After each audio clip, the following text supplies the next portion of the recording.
Bonjour à tous, j'espère que vous allez bien. Dans cette vidéo, on va parler des murs rideaux dans le ciel H4. Du coup, je vais supposer que vous avez ouvert H4, vous avez démarré un projet, vous avez créé des étages. Le but de cette vidéo, c'est de vous aider à comprendre le fonctionnement des murs rideaux dans H4. Ainsi, vous pourrez modéliser n'importe quel mur que vous voulez. Donc, je vais directement ouvrir une vue en plan de ce projet. Et vous, je vous recommande de ouvrir par exemple votre rez-de-chaussée si vous avez déjà créé des étages. Alors, je vais supprimer ce mur. Donc, ça, c'est un exemple. Je vais supprimer ce mur. Une fois que je l'ai supprimé, on va directement recommencer. Alors, sachez qu'avant de modéliser un mur, vous devez avoir des infos de base, à savoir la hauteur totale et la largeur totale. Pourquoi on parle de largeur? Tout simplement que si je clique sur le petit mur rideau, je clique sur ce bouton pour accéder aux options avancées du mur, j'aurai au niveau des calépinages les divisions en largeur et les divisions en hauteur. Donc, sur H4, on ne parle pas de longueur de mur rideau, on parle de largeur. Une fois que c'est fait, je vais cliquer sur l'outil Murido, je vais sélectionner la méthode de dessin chaîné ou pas.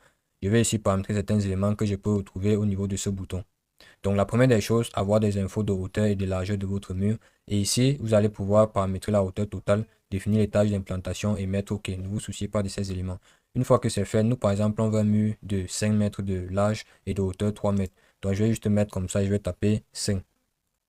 Une fois que c'est fait, je peux déposer. Maintenant, je vais revenir après avoir sélectionné ce mur. Je vais cliquer sur ce bouton-ci. Je vais pouvoir venir au niveau des calépinages. Alors, comment ça fonctionne les calépinages dans H4? Premièrement, vous avez ici une apparence ou bien un affichage sur le modèle actuel de votre mur rideau. Du coup, ce modèle est basé sur le nombre de divisions qui se fait en hauteur et en largeur. À savoir que sur ce plus, vous pouvez ajouter des éléments, sur ce moins, vous pouvez retirer en hauteur et en largeur. Maintenant, une fois que c'est fait, sachez donc que sur cette fenêtre de paramétrage de division, vous avez d'autres petites fenêtres qui vous permettent de paramétrer les critères de priorité, de taille fixe, de meilleure division et de nombre de divisions. À quoi ils servent ces éléments? Ces éléments peuvent vous servir dans le cas où vous voulez faire des divisions, par exemple en hauteur. Si je décide de faire 3 divisions en hauteur, je fais peut-être 1 mètre. Mon mur a une hauteur totale de 3 mètres. Mais si je prends plutôt un critère de meilleur, donc nombre de divisions, et que je le mets à 6, je mets OK. Sachez que si je ouvre ce modèle en 3D, si nous sommes en 3D, sachez que les critères de priorité ne sont pas obligatoires. Pour dire que une fois que j'aurai atteint la hauteur totale de mon mur, peu importe si je décide de mettre combien de divisions, en nombre de divisions, ça ne va rien changer. Mon mur sera de 3 mètres et sera 3 divisions. Il n'y a rien à faire. Donc si je clique encore sur ce bouton, je vais changer cette façon de voir les choses. Je vais plutôt me supprimer 2 ici. Je vais laisser une division. Vous voyez que par défaut, en hauteur, je veux une seule division. Mais je dis que ok, moi je veux une division, mais je veux un nombre de divisions croix. Je veux un nombre de divisions croix, je mets OK. Vous voyez que le menu n'a pas changé. J'ai tous mes croix divisions. Mais vous voyez que j'ai un nombre de croix, mais j'ai défini une seule division et que j'ai juste à définir nombre de 3. Donc c'est un peu ça. C'est pour vous dire que si dans ce critère, si vous décidez par exemple de mettre 2, je vais par exemple mettre 2 ici et que je valide. J'ai mis nombre de divisions 2 et ici hauteur 1. Je mets, vous voyez que le mur va se diviser en 2 tout en respectant la hauteur totale de mon mur rideau. La hauteur totale doit être respectée, peu importe ce que vous allez faire. Que ce soit la largeur totale ou la hauteur, ça doit être respecté. Donc, le logiciel va faire en sorte que ce soit toujours fixe. Maintenant, on va passer au deuxième critère. Le deuxième critère, c'est ici les meilleures divisions. Si je clique sur meilleures divisions et que je me mets à mettre des divisions, peut-être 4, je mets ici 0,5. Bon, je vais mettre 0,5. Oh, je vais mettre 0,5.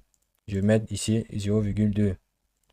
Vous voyez que quand j'ai ce type de configuration, le but ici, c'est que dans cette case-ci, on a la hauteur totale de notre mur. Vous voyez. Ça veut dire que quand j'ai déjà ce genre de configuration, forcément, le logiciel va répéter ce profil de sorte à atteindre la hauteur totale qui est de 3 mètres. Maintenant, dans le cas où la hauteur, si je fais 1,80 x 2, 1,80 x 2 ne me donne pas 3 mètres de hauteur. Alors, je vais pouvoir ici sélectionner meilleure division. De sorte à ce que le logiciel se serve de ce profil et m'organise ça pour que j'ai quand même ce genre de design mais en ayant une hauteur totale de 3 mètres. Si je mets OK, vous allez voir, vous voyez. Donc, je ne peux pas vraiment vous dire que ceci est égal à ça, ceci est égal à ça. Il s'est juste arrangé que j'ai ce profil, mais même si je fais la somme qui ne donne pas exactement 3 mètres, j'aurai ce design. Voilà, c'est un peu ça. Donc, lui, ça, il sait comment il va vous configurer ça. Bon, si je reviens ici, il y a un autre critère de priorité qui est taille fixe. Taille fixe me permet de dire que si je supprime ceci, je laisse à 1 mètre. Et je me dis, je veux par exemple je veux par exemple, 5 divisions. Par défaut, j'ai mis 1 mètre et je veux 5 divisions. Mais si je décide de mettre taille fixe ici et que je mets OK, vous voyez, j'ai mis 5 divisions, mais je mets 5 divisions, 1 mètre. Et lui, il se dit, mais attends, ton mur a une hauteur de 3 mètres. Tu mets 5 divisions de 1 mètre, ça ne peut pas fonctionner. Alors, puisque je sélectionne le critère de taille fixe, il va justement diviser la taille fixe en croix fois 1, 2, 3 et il va laisser les autres 5. Donc c'est un peu ça pour les murs rideaux au niveau du calépinage. Maintenant, à savoir qu'à ce niveau, vous avez les hauteurs totales, les angles et ici vous pouvez définir qui est un panneau ou un meneau principal ou secondaire. À savoir que si je définis ce panneau comme étant un élément principal, il devient du vert. Donc si je clique ça, je mets secondaire, bon je clique ici, je mets principal, il devient du vert, je mets ici principal. Donc quand vous cliquez, vous allez voir sa nature, panneau secondaire. Je peux le définir en principal.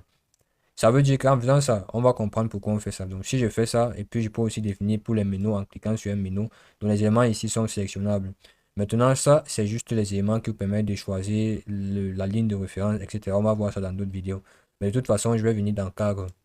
Et sachez que dans Calipinal, ce que j'ai configuré ici, je peux également répéter la même philosophie à ce niveau. Dans cadre, je vous donne la possibilité de définir des cadres traverses. En cliquant dessus, on m'affiche tout ce qui est des cadres traverses.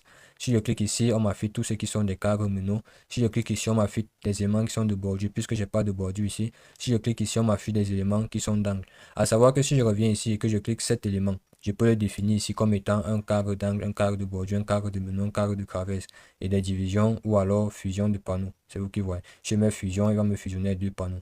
Du coup, si je reviens ici, dans le cadre, j'aurai la possibilité ici d'avoir des éléments que j'ai configurés là-bas.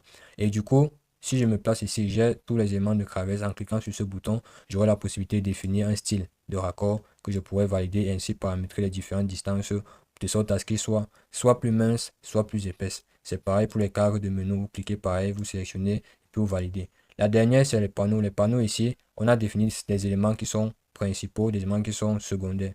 Le principe ici, c'est que si vous avez défini l'ensemble d'éléments comme étant secondaires, je vais donner la possibilité de les attribuer un style d'affichage bien particulier. Si je clique sur ce style, par exemple, et je vais cliquer par exemple sur ce style, et puis je vais mettre comme ça. Je clique maintenant ici, je vois la possibilité de définir ceci avec un style d'affichage particulier. Je prends par exemple ça et je valide. Une fois que c'est fait, à ce niveau, je peux venir sur ce bouton pour sélectionner et changer les matériaux ainsi que les textures.